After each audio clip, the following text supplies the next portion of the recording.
प्राथमिक केंद्र शाळा कुठे?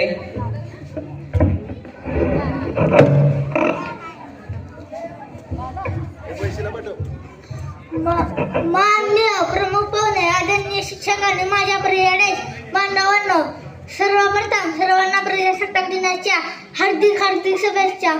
तुम्हा सर्वांना माहीत आहे की आज 6 जानेवारी प्रजासत्ताक दिन.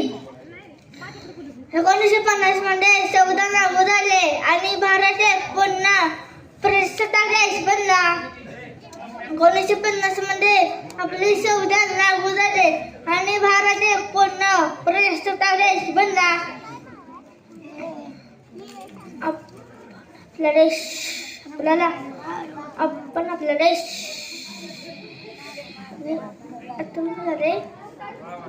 परत म्हणतो. माननीय प्रमुख पाहुणे, आदरणीय शिक्षक आणि माझ्या प्रिय देश बांधवांनो, सर्वप्रथम सर्वांना प्रजासत्ताक दिनाच्या हार्दिक शुभेच्छा. तुम्हा सर्वांना माहीत आहे की आज 6 जानेवारी प्रजासत्ताक दिन. 1950 मध्ये संविधान लागू झाले आणि भारत एक पुन्हा प्रजासत्ताक देश बनला. या दिवशी आपण आपल्या देशासाठी आपले संविधान स्वीकारले आणि लोकशाही दिशेने पहिले पाऊल टाकले. आपले संविधान आपल्याला स्वातंत्र्य, समानता आणि न्यायाचा पाया देते. ते आपल्याला आठवण करून देते की आपण सर्व नागरिकांनी आपल्या हक्कांचा आदर केला पाहिजे आणि आपले कर्तव्य पार पाडली पाहिजे. आपण आपला देश समृद्ध,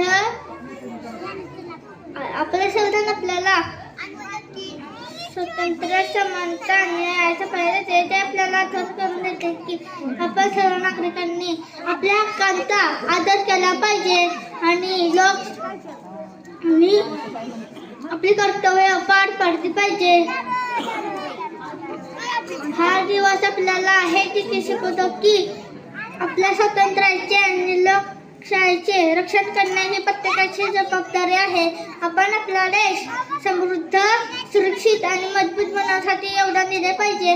शेवटी मला एवढंच म्हणायचे आहे की देशभक्ती म्हणजे फक्त उत्सव साजरा करणे असे नाही, तर देशासाठी काहीतरी करणे आहे. जय हिंद, जय भारत.